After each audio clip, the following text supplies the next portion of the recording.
Hello and welcome back to the channel. Thank you for joining me for another of my interviews. Now, all over the country are people gathering together. This is brilliant news. They're getting into groups and organizations. They're beginning these grassroots groups, organizations, societies, whatever it might be, because they're all pushing back against the tyranny that's been coming. We've all heard about it. And there are so many of these groups, it's so encouraging. So today, I'm very thrilled to have Mark Alzano, who is going to be joining us from the Freedom Network. Hello, Mark. Hello, Richard. Hello, Mark. It's lovely to have you on the show. Now, we met at I think we've emailed beforehand, but we met at the Better Way conference, did we not? That's right. Yep. I approached you to say thanks so much for all the brilliant work you've been doing and how well loved you are. Well, and then you said, you said I must have you on my show. And well, that's it. Bit of flattery, and it's like, yeah, come on the show. That's how you do it. Yeah. Not at all, because you were telling me about your Freedom Network. But before we get to that, it's always interesting to hear about people's journey, about how they've woken up, what was the key moment, what thing pushed them from maybe not to oh my goodness, definitely. So what was it for you then, Mark? Well, I could tell you the exact moment. To the second. It was, I think, about 2008, probably. I've always kind of never been completely a big fan of authority anyway, let's say that. And I was lying on my bed. The night I was in a flat, and one of the neighbours, his friend was kind of walking between our flats, and we were chatting and stuff, and then there's something came up about 9/11, which is normally the catalyst for most people of my age anyway, sort of. I was like, oh, this is so terrible, wasn't it? And he says, this is all BS, don't you? I said, what do you mean? And he says, no, he says, it didn't happen like this. This is rubbish. He says, have you seen September Clues? I said, no. And he said, well, watch September Clues then. And that was it. I said, okay. So I went and found that online. Back then it was easy to find things like that on YouTube. Loose Change, and there was a lot of other videos about 9/11 then. And I watched that, and back then I was a Photoshop retoucher, so I could understand. You're going to have to explain what a Photoshop retoucher is, just for those people who are thinking, hello, that sounds dodgy. Retouching. Well, yeah, you kind of retouch photos for different companies and make things look better. Right, to improve them.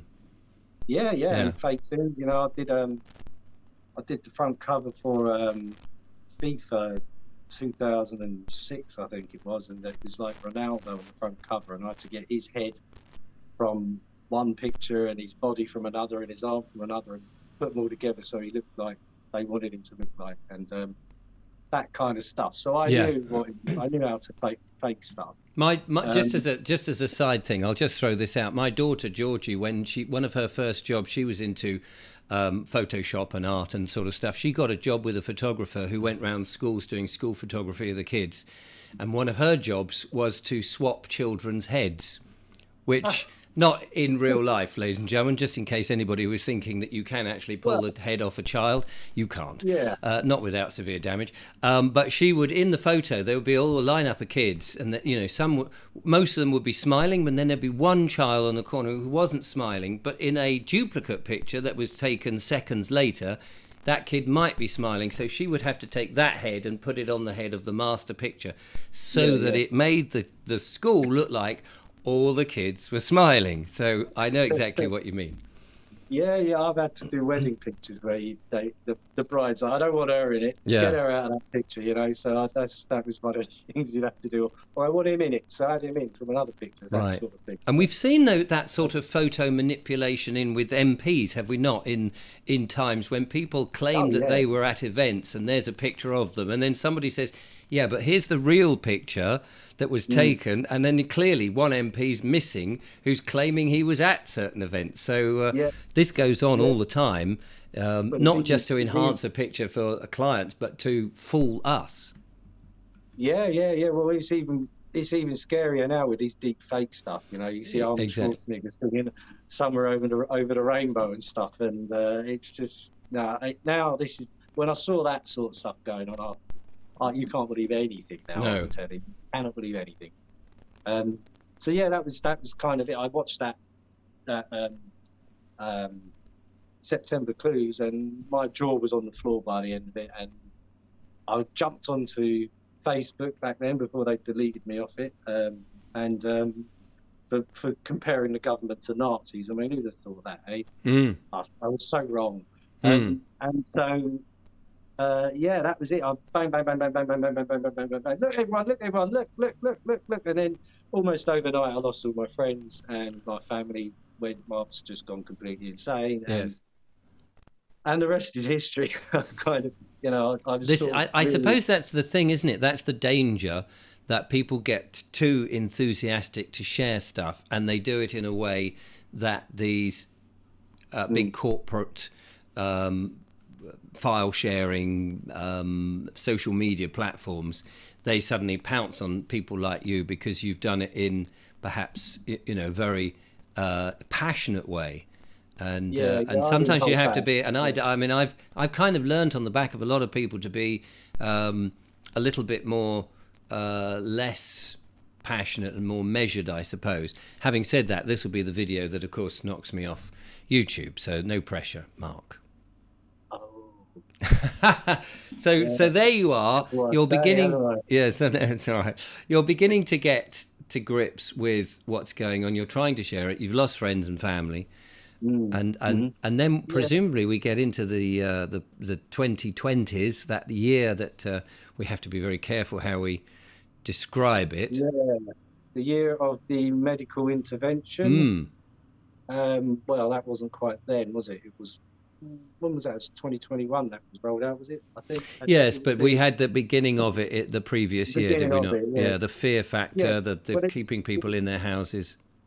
It was 2019. It was mainly sort of hinted at because that's why I think it was called COVID-19. Yes, thanks for mentioning that. I think you don't have to say that. That's what it's called, wasn't it? No, it should be all right. It's just that every time someone mentions that, you know, violation comes in, one just has to be very careful. I haven't mentioned the V word. That's the one I thought. Yeah, well, let's we'll make Mickey Mouse words up for all these other things, just in case. Yeah. Okay. Yeah. Well. Okay. So that was it. I mean, it was just it's been a long journey. All sorts of different things. Once you've opened the can of worms, and you can't, and you can't put the genie back in the bottle. They say. So, and that's it. Once you're awake, you can't go back to sleep. But I replaced my old friends with a whole load of new friends. And yes. So all over the country and all over the world.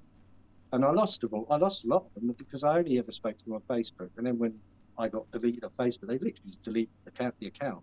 Right. They said to me, we disagree with what you're saying, and we've given you a strike. You can appeal if you want. And I said, one of my friends said, yeah, go on, appeal it. So I did. And then they said, right, we reviewed your appeal. We disagree with you. Thanks for using Facebook. Goodbye. And that was it. No chance to even download the contacts or anything. So it's a shame because I lost a lot of my friends who had passed on as well that I had chats with and stuff. I just lost all of that. Yeah, so I'm very angry with Facebook about that. Yes. And I'm hoping when all this blows over and we eventually succeed, and we prove them wrong, I'm going to get that back. I hope one day. Well, what we need, I mean, we definitely need a very safe and open social platform that facilitates in the same way that Facebook does, that isn't a dictatorial system with people ready to pounce on anybody who's putting out so-called misinformation or whatever it is. Yeah. Well, we now know that they've got these. It was admitted by the Telegraph, wasn't it, that the government had its own disinformation force or whatever they were called. Yeah. Well, I mean, it's all, unfortunately, the fissures in the dam are cracking so much that the village below is now beginning to get swamped. So tell us about the Freedom Network then. How did that come about? Well, the Freedom Network, I kind of joined a few smaller groups before I came into the Freedom Network. what happened, I kind of was sitting one day thinking, I need to do something, I want to get out and start getting involved and trying to change stuff. But I thought, what am I passionate about? I'd been wrongly accused of a few things in the past and got roughed up by the system a few times. I'm going to go into too much detail, but yeah, I was badly treated over stuff I hadn't even done. It's just people saying stuff and lies and whatever. But I basically I'd had some very serious miscarriages of justice. So did that make you nervous about what you would do going into the future? Or more determined? More determined, really. Right. I kind of, because I'd met more, basically, I thought, right, I need to learn the law. Because this is why it happened. I didn't know the law. So I went to the Guardian's 300. You may have heard of them. Mick Stott set them up. I don't know, can't remember when. It was a while ago. Mick Stott, Chad Mannion, if you might have heard of Chad Mannion, he's one of our law experts, and one of my tutors who's taught me a lot what I know. He's brilliant. And that was, so I went along to one of their meetings. It was just a small meeting, maybe 20 people in somewhere just near Slough. And through that, I learned sovereignty, how to practice being a sovereign and what it is to be sovereign. And and I did the peace constable training. So you're sort of you're like a lawful observer. You can, if you've got bailiffs showing up, we've done this before. We've got like a kind of hotline, and if somebody's got bailiffs on their door, if depending what area you're in, you might get a call, and you get around as quick as you can, and you stand them down or stand them off, using just law, common law, natural law, whatever you want to call it, God's law, and that's kind of through. So that's through the Freedom Network. Basically, with the Guardians, I met somebody who said in the Freedom Network, and I kind of went to a meeting. It was one of Chad Mannion's talks on common law in Chiswick, which is where we do a lot of our meetings. And he was just brilliant. The way he portrays himself, and he's very funny. He's very entertaining as well. But through that, I met people there, and then the Freedom Network starts growing. It was quite small back then, and now it's, I think, at least 2,000 people. I think that's just in London.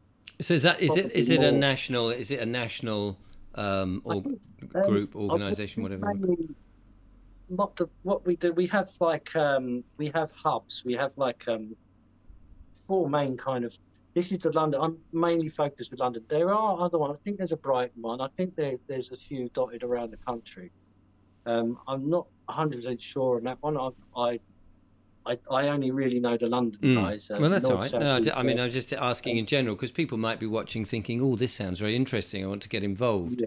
And hopefully they do. Yes. Well, there's I've sent you, that's the flyer for, that's what I give to everyone. I think that's what I give to you. And that's if you could probably put that on the comments after or something, or a link to it. But it's the freedomnetwork.co.uk. You can go on there and then you find your local Freedom Network. It's basically for people who are sitting there and they don't really know what to do. Yeah.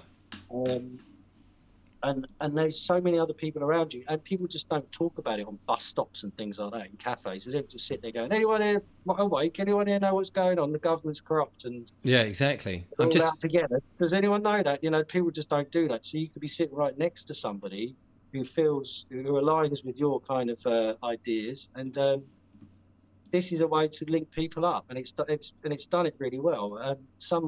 There are other groups as well. Some groups have had a sort of infighting and stuff, but our group is a very harmonious group. We all get along. There's so many different people in it: scientists, doctors. We've even got a barrister and a solicitor, and even a judge, an ex-judge is in it. So it's there's something for everyone. And if anyone's ever got a problem, it's through this network, there's someone who can help you. There's nothing out there now. There's nothing. I'm not scared of anything now. Nothing. Really? That's very No, no, not empowering. at all. No, yeah, I know if I can't sort it out myself, I know there's someone in this. I could just pick up the phone, and if they don't know, they'll know someone who does. I get part of my one of my main roles in it is I kind of do. I'm not great with reading and stuff like that. As I said, I had a bang on the head, and I've got a bit of a concentration issue. I do a lot of connecting people up. Um, and people come to me and say, I need to speak to somebody about this, and I'll say, well, I know a man for that, or a woman for that, or a Well, non-binary for that. No, I'm joking. We don't have. I don't think there's any of them in the network, but anyway.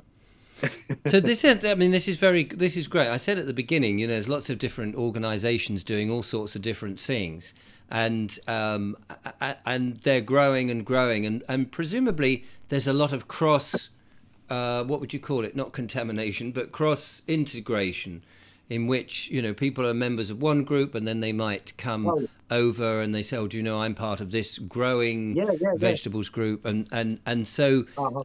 ultimately, as time goes on, you've got more and more people connected in all sorts of different areas. Yeah, yeah. Well, we've been working with One Mind Can. That's well, I first saw you at the Folly Market in Petersfield, wasn't it? Yes. That was, and that Ellie was there. She's One Mind Can, and the World Health. What's it called? I don't want to say the World Health.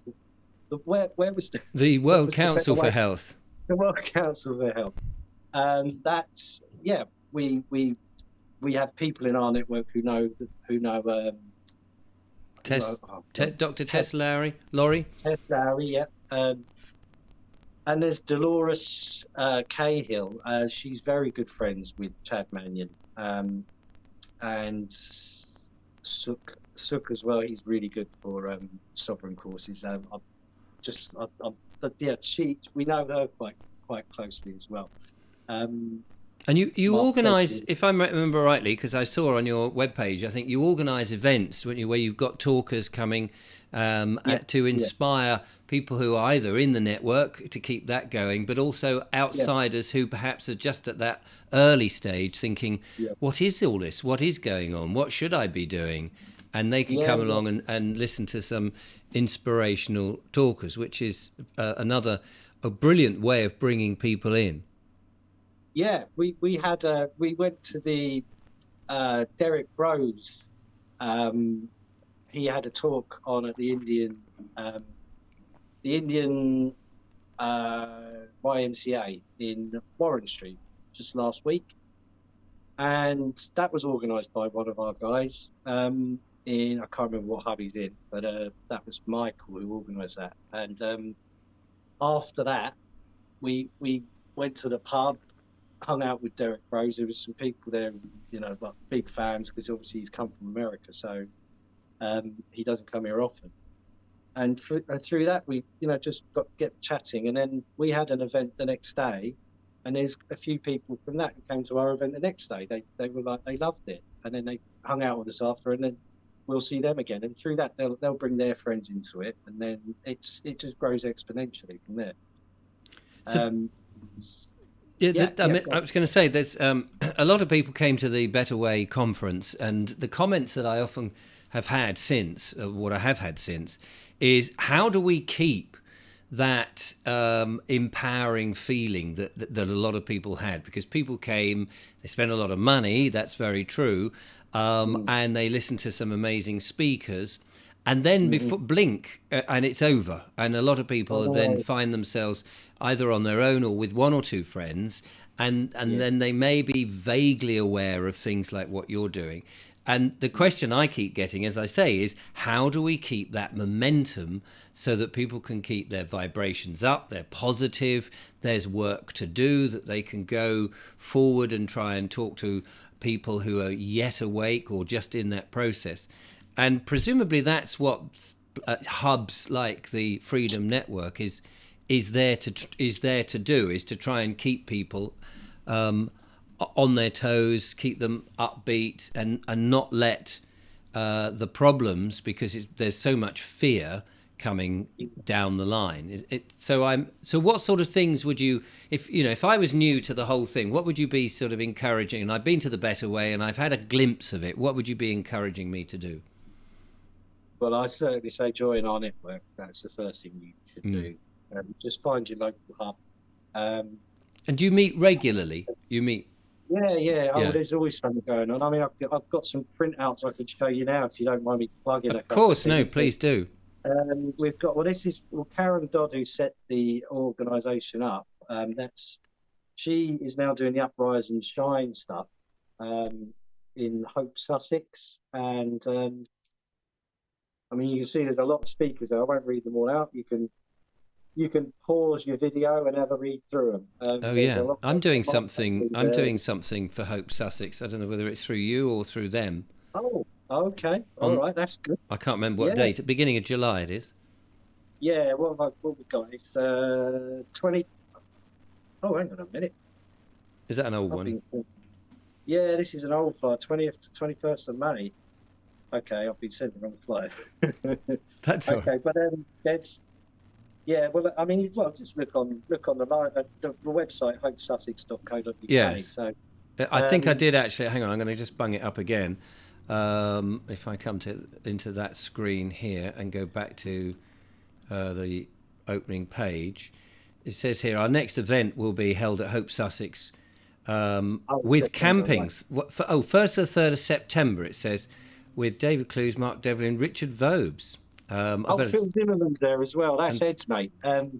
Ed does the membership stuff. He's really integral to the group. He sets up a lot of the membership and stuff. Phil Zimmerman, he's a crazy comedian, very very funny. Excellent. He's like Marmite though, you know. You either like him or you don't. Yeah, he's an odd one. Here's something that I've just had just before the interview has just been put out. So this is for the 1st of July. This is the correct date. This is Sina does a lot of our kind of organised stuff in Chiswick, amongst lots of other things. But Rogues with Oaths and Constitutional Monarchy. That sounds interesting. Where is that? The cart stuff. This will be in our group. Oh, in Chiswick. Yeah, which is quite a large venue. It will fit 150 people. It's got a little stage area. It's got a bar downstairs. Lots of seating, air conditioned, and so it's a nice venue. This is where I kind of started off. This is where I met everybody. And then after that, we go to one of the pubs in Chiswick, get fleeced loads of money for like £7 a pint. But what can you do? It's Chiswick, so there's some really nice pubs around here. You should be doing your own home brew, shouldn't you? Well, they do that what's it? Your video this morning was in Hardwick Estate. Yes. And we stayed there. We had a little outing there last year. Oh, did you? How interesting. Henpen, Henpen, which is a kind of little off-grid community on the Hardwick Estate, and they make all their own beer there, and they grow their own vegetables. You're encouraged to get involved and help cook and stuff with all their, their knobbly carrots and all that. This is one of the I suppose if you're going to criticise the Better Way conference, was that once it had finished and we were out onto the street looking for food, and this is no reflection on the conference, but it just the fact that where it was in Bath, there was nowhere to go get organic food and healthy food. You were subject to whatever the restaurants happened to be, and a lot of it was carbohydrates and cooked in seed oil and things like that, which weren't terribly good. And then when you're saying you're going down to the pubs and stuff, you just think to yourself, well, hang on a minute, if you're paying £7 a pint, you should be making your own beer, getting someone to grow the hops and the barley and that whole thing, that sort of sense. Yeah, I mean, you can't make your own beer in Chiswick and then walk in there with your own barrel of beer, can you? Well, why not? I know. Why not? Strong enough. Why not? It depends if you're. I guess you can't sell it. That would probably cause a rumpus. But if somebody's made something. I was impressed. Sorry, just going off on a tangent here because it's about you, not about me. But when I popped, excuse me, popped over to see Sir Julian Rose, name dropper, at the Hardwick estate, and he gave us a drink which he called a tea, which had come from Poland, but it was more, to me, it was more like a ginger drink. It wasn't alcoholic, but it was very refreshing, and it reminded me in my youth that I used to make ginger beer. So I thought, oh yeah, I must go back to making some ginger beer. And again, it's that sort of thing about taking back control. Instead of going to the shops and buying everything ready-made, it's more about, being free to be able to make... Kombucha, was it? Was it kombucha or something? I think it was. Yeah, it was, exactly. Was that... Have you tried it? I had a bottle the other day, which I bought in Chiswick, funny enough, because they've got a shop that sells all natural produce. And so, I'd never heard of it. No, I have. One of my friends drinks it a lot. A lot of my friends are into this health stuff. I'm not as into it as other people, but some friends they're really into their vegan stuff, right? And that is it's like a fermented drink. It's actually a little bit fizzy as well. I think it's like a natural fizz. Apparently, it's very good for you. We thoroughly enjoyed that. I mean, I think beer and wine they're all fermented anyway, aren't they? Yeah, exactly. But that's But I mean, I think all I was getting at, because I noticed on the website that you're encouraging proper food, real food, and all of that. We get a lot of that in Chiswick as well. A lot of our speakers are talking about growing your own, living off grid, how to communicate when the network goes down, or when and if, or if and when sort of thing. Which is something we need to really think about, because if they do pull the plug on it, people need to have some sort of CB radio system to be able to communicate. That's something I keep meaning to do, and I haven't done yet, but looks like we're all right for now, I think. But, well, you talked about the technology. You talked about the technology, and I believe that there are people known as blade runners who are doing... Blade runners. Yeah, could you tell us a bit about that? Well, I don't know. I don't know anything about that. There's a group of guys in London, and I have no clue who they are, but they're going out in the dead of night, dressed in black like ninjas, and they go up they take down the ULEZ cameras. Oh, right. I've heard they throw them in the Thames so that they can't be put back up. I mean, that's sounds like a worthwhile service, because well, if anyone wants to get involved doing that, then that's I can't say I can't really condone it on a public thing like this, but of course, not really. No, it's disgraceful behaviour. Far for us. But it would be nice if we could just have if maybe someone like Sadiq Khan would listen to us, listen to the opposition. They're pretty much the most hated man in London, certainly at the moment. If they listened and kind of acted upon our wishes, then we wouldn't have any problems like this. But unfortunately, we're past that. There's just no communicating with these guys. They've got their agenda, and they're going to do it. And they're going to do it, whatever. Well, they have got the resistance to deal with, of course. I mean, the irony, I guess, must be that in your taxes, you're paying for the cameras. So in a way, if you've bought the cameras, it's kind of up to you if you want to have them on a pole or in the Thames. It's your camera. Yeah. If you want it in the Thames, I think I'll have it in the Thames. I'm looking at fish. Yeah, it's exactly. Well, three-eyed fish or whatever. It reminds me of The Simpsons. The fish in The Simpsons near the power plant. Exactly. There you go. Yeah. Who knows what you get? When we were on the Hardwick estate, it was the lady who we were staying with. She took us for a dip in the Thames, and we went for a swim in the Thames. And I was worried we'd come out glowing green, but no, we were all right. You're up there near Pangbourne, where it is. You're well away from all the rest. Yeah. And Sir Julian said to me, "Bring your trunks, Richard." When I went, he said, "Because we may go for a swim in the Thames." And actually, I thought, well, that'd be very nice. We didn't actually do that because we were looking at the estate and looking at trees and talking about organic farming and all of those. And I needed to record a quick interview with him. We didn't have a huge amount of time because it was quite some distance and we had to get back. But we were just mentioning technology there, and you mentioned CBs. Another technology from the past, of course, is the printed paper. That's becoming a very important vehicle for the freedom movement, is it not? Yeah, yeah. Well, they've got the light paper, which is well worth mentioning. If most people who are aware of what's going on, most people probably have heard of the light paper. If they haven't, it's hang on, the light. Well, it's just a lot. I think it's the lightpaper.co.uk. Just it's recently had some brilliant publicity by the BBC. Has it? Did you not know this? No, I did. Well, I don't watch mainstream media, you see, so I never know what's going on. I got rid of my television years ago. I won't have it in the house. So unless somebody tells me, I don't know what the liars are saying. The BBC obviously slagged it off so badly. It's a conspiracy paper, blah, blah, blah. And their membership has skyrocketed. Of course. Thank you very much, BBC.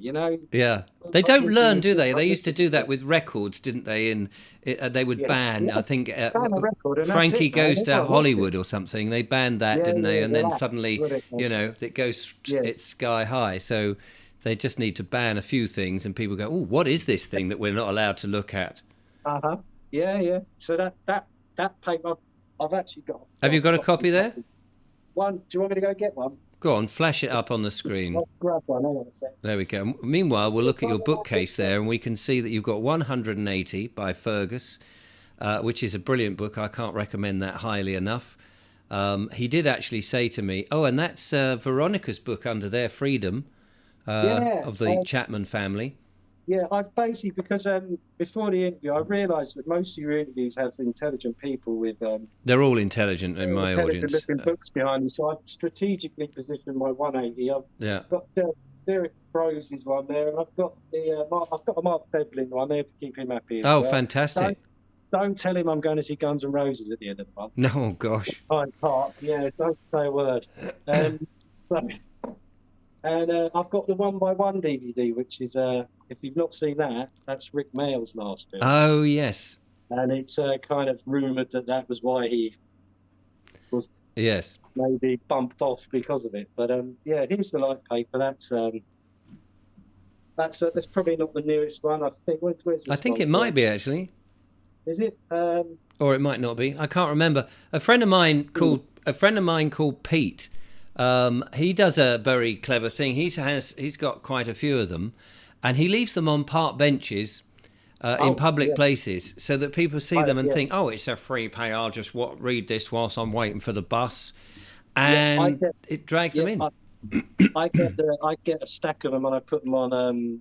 Where you go into a train station, you get your metro. Oh yeah. And just put a metro on top of them, and then eventually. People will grab it, not knowing, and they're sitting on the train. I'd leave them in shopping trolleys, at bus stops, on the train. I'd leave them on the train. Stuff like get creative. It's that's the best way to get them out. People will just see them and go, "Wonder what that is," It is a real paper. And it's certainly not light reading because you get into it and it's got a lot of detail in it. It's a very good paper, as you say. They don't hold back on anything. No, and that's the good thing about it. And they can't be stopped. As far as I know, it's all above board and it's freedom of speech, and that's it's the best as far as I know. This is the best way to get to the. It is interesting that the freedom movement, I suppose, is using all the tools. They're using Telegram groups, WhatsApp groups, and all modern technology, which of course is vulnerable and listened to, and all of that. But then they're also using old technology, like you said, with the newspapers and potentially things like ham radio and CB, although people could listen into it, but it is instant communication that can't easily be switched off unless you've got a jammer. And I remember in my youth doing the old rubber duck 10-4. When you were driving big trucks through Arizona, do you remember that, driving all those big trucks to Arizona? There's no trees to point at there, though, is there? No, that's very true. Around there. It's just a pheasant. Just a pheasant, absolutely, yeah. I think we've got a convoy. break the one now. We got a bear and a plain brown rapper. There you go. Were you a CB And user? no, I'm not. No, No. but I would. I mean, it's the best way um, to keep in contact, really, as if you need to, or at least if stuff does go down. Mm. Have I saw somebody the other day mentioning on a Telegram, one of the hubs, and one of our Freedom Network hubs was mentioning, have just agree to meet at your local library. Where if something goes down, you agree to meet at your Oh, local that's a library. very good idea, isn't it? Yeah, yeah, Pre-arranged meeting points. yeah. So that's at the moment it seems. I don't know. It doesn't look too bad at the moment, but we don't know where it's going to go. We don't know how. Well, this is. I mean, my worry Where is that we're in a lull, and that's a false yeah, sense of security, and we must continue to be vigilant because yeah, something is going to happen. I don't know if you've noticed. I mean, I don't know if you drive, but I drive a yeah, diesel van, and I've noticed the prices have come down yeah. quite considerably. And I think to myself, okay, I've clocked that, but that's interesting. It's not going to stay Mhm. like that. Suddenly, we're going to get wham bam hit with something. You can sense, don't you? Because we've these little storylines have run before, where it's all nice and it's easy and everything's jolly, and then suddenly, Tess Laurie even hinted at that the Better Way conference, that there's something. She couldn't say what it was, but it's something's going to happen this month. I mentioned to you, which you've already spoken to, well, one of your monologues where you talked about some pilots who were suddenly tasked with flying hundreds and hundreds of boxes of bird flu vaccine all around the world. mm. Did I Well, say the wrong word? don't worry. There's a lot of need for those poor birds to make sure that they don't flop down and do anything dodgy, because obviously they can Yeah, infect ticks, and then the ticks can climb up on people, and those ticks can just gobble you yeah, whole, apparently. yeah, And then you yeah. get enormous ticks, and they snarl up the motorways. Worse than stop oil, in fact, when you get these giant ticks that swallowed Gee, 8 people. just stop oil, man. God, that is such a psyop. It's so blatantly. I mean, there's about 10 of them walking in the road, and you get our million or the million march thing, and then you've literally got a million people walking through London, holding up everything, and there's not a peep in anywhere on the media, not a Mm. single peep. And that wasn't just one. That No, wasn't just I mean, one. it's continuous policy, isn't it? And Yeah, not to give oxygen to that. yeah, But even so, the message gets out. And I think these grassroots movements where you're actually talking to real people, you're going to the pub and you're having a bit. I mean, it's, I mentioned the thing about homebrew, but actually, in many ways, we've got to keep the pubs going, yeah, because they are, and have always been throughout history, that and the church were always the two mm, centres of communication for people. And nobody goes to church really in any significant value anymore. But the pub is still potentially somewhere. And you mentioned public libraries as well, which is a bit cheaper than a pub, although you yeah. don't get alcoholic books as such. No, I don't know. Never tried one. No. And I've tried many things, but not alcoholic books. No. So where can people go to the Freedom Network at freedomnetwork.co.uk? Yeah, I also do work with Not on the Beeb. That's also quite a popular site among Not on the truthers. beat. What? So tell us what that is. That's Not on the Beeb, not on the BEEB. Basically, it's Mark Plain who runs it. It's a lot of stuff about medicine, medicine, science, that kind of stuff, but real stuff. He interviews a lot of whistleblowing doctors, nurses. He's done a great interview with Dr. Carrie Madej. That's Is it an on his site Instagram? now. Is it an Instagram No, site or a web page? it's a normal website, but I do his Telegram stuff. I just sort of admin on his Telegram I'm stuff. just trying to find it. I spelt it wrong, so that doesn't help. Not on the beat, yeah, that's it. No, that's it, yeah. Here we go. He's worked with I think he's recognised as kind of discovering the magnetism stuff, where it sticks to your arms, where you've had the Oh right, medical yeah, the intervention. thing. But if you look under interviews, he's got one. He's actually just editing them together now. One with Dr. Klinghardt, and he's still doing it. We had Dr. Carrie Madej in Brentford just the other day. My friend Eilish set that up, which was like a real last minute thing. It was lovely though to have her so close with everyone, and she's such an inspiration. She really did. Some people in the crowd were crying, and it was very emotional because she really does lift people up. And she's been blocked left, right, and centre from everything, So you can get her on Rumble, and you can see her on I think Odyssey, the kind of non-censored sites, but no, nothing really on YouTube. They've tried to bump her off quite a few times, including a plane crash, which the interview is on Mark's site, not on the Beeb, where she talks about that. Blimey. She still hasn't got to the bottom of what happened and why, and she shouldn't have survived, but she did. And then they told her she was going to be paralysed, and then she said some prayers, and within a few hours they said, "We don't know what's happened. You're fine. You're going to be all right." So Fantastic. Yeah, she's got some really inspirational stories on there. And if people do want to get involved with us, here's one of our kind of. If you go into our Telegram groups, this is our next meetup. We have like the North London, the North London, the West London, South, and then there's the Hampstead hub as well. And this one's in the Kilburn Arms. They're in different pubs. We've all got kind of all various pubs we meet up in, and that's where it's a lot of fun.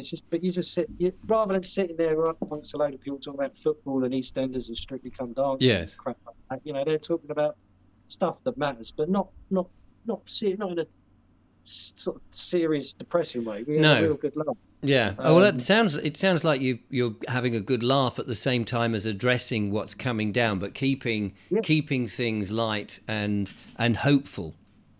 Yeah, and it's also, I should mention that we have meetups in Swiss cottages as well. That's Candy. She runs the Hampstead group, and she basically actually it was Fergus O'Connor. Right. I saw him in there, and we've had him in there. Chris Coverdale's in there quite a bit. Dave Aidenman, you've interviewed him before. Yeah. He's one of our kind of good sort of friends of the group, really. He's brilliant with de-schooling, getting your kids out of Absolutely, school. so important. And law as well, yeah. Alan of Salisbury's an expert on law, and we've got so many people that actually Alan of Salisbury would be a good one for you to interview. I know there's so many people I'd love to get on the show, and I don't know half their names. That's the thing, because I'm quite ignorant on all these people. I'll send you his name. It'd be good to get on. He's very entertaining. He's one of these that knows.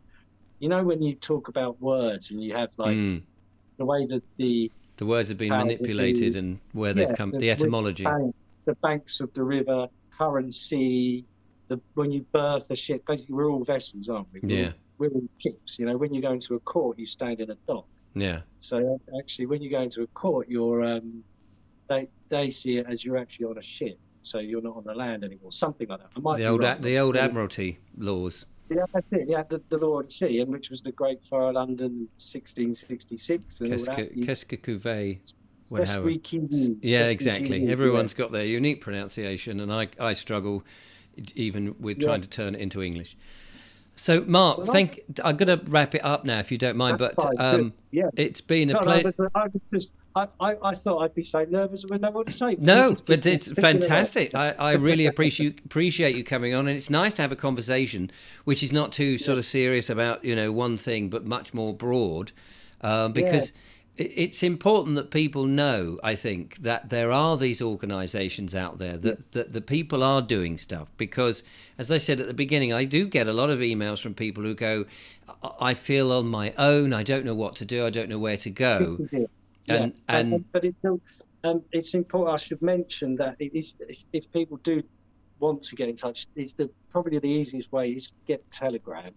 Right. And then just look for West London Multi-Hub, or South London, or get into one of them, and then through that you can get, because there's like public, they're the public hubs, but we also have private hubs for more specific stuff like there's a growers one, There's a common law one. There's all different hubs. So Which people you have within to that can access ask each that. other for advice and help, presumably. Yeah. This You is kind of that's join the public one, and then through that you can then access all the other hubs. It's all layered. It's very well organised, actually. this is brilliant. I shall have to join up myself. I'm so busy doing all of these things. I keep missing out on all these events. I was thinking the other day how far you've come you've only been here for about 6 months since before you I'm a were baby. pointing at trees Hi, and little stuff, weren't you? baby. Hi, little Oh, baby. bless. I know, but I'm learning rapidly, and I'm accepting You gotta- everything, and I'm very passionate that this is it. We have no choice. We've got to go in this direction, but we've got this to is where find you are now, solutions. and you'll be in 6 months. You've spoke to so many people, so many really, really clever people in this movement, and this is where will you be in like a year or 2 years? So you'll be like a super truther. Super Either truther. that or clapped in jail somewhere. Let's hope Yeah, not. man, just bang your head against the wall in a straitjacket Yeah. somewhere. Listen, Tony, All right. it's been an absolute pleasure to Mark. I just called you Tony. I don't know why I did that. It's Mark. It's been an I absolute. identify as Mark. You identify as Mark today, and I'll be Tony then. I'll be You Tony. be my Tony. It's We share similar hair anyway. yeah. so There you go. Thank you so much. Really It's a solar appreciate. panel for a sex machine. Is that what it is? I do That's what think it- of it as a that's solar what it- panel when out and about and you're all covered up, in colder weather. To me, that's a good place to get a bit of vitamin D. Absolutely. There So you if go. you are balding, ladies and gentlemen, shave it off. Get the Shave it vitamin off, get D rid of into it. You don't need it, man. No one ever got anywhere with hair. the human dome. Anyway, enough of this nonsense. We must move on. Thank you so much, Mark. Really appreciate that. thefreedomnetwork.co.uk. Please, everybody, check it out. Look for the Telegram group. Can you email me the Telegram link to the Telegram group, Mark? And then I'll put that in the description so people don't have to go, oh, I don't know what that means. I'll send you all 4 hub Brilliant. links. And then And I will from get there, this. that's all I need to just join that. You can look for my name or Candice. And they're very welcoming. No, Very welcoming to new people. yeah, man. Not Yeah, cliquey, yeah. because that's the thing that some people worry about. Oh, it's all a bit cliquey, isn't it? No, everyone intermingles. We're all best mates. We all know each other, no matter what part of London we're in. So Fabulous. It's a really friendly, very amicable bunch of people. And you couldn't want for anything more. So there we No, go. no. Thank you so much. Ladies and gentlemen, I hope you got something out of that. I certainly have. Do go and check them out. I will be back with more interviews and more monologues and what have you. But from Mark, not Tony, he couldn't make it. From Mark and I, thank you for watching. Until next time, goodbye.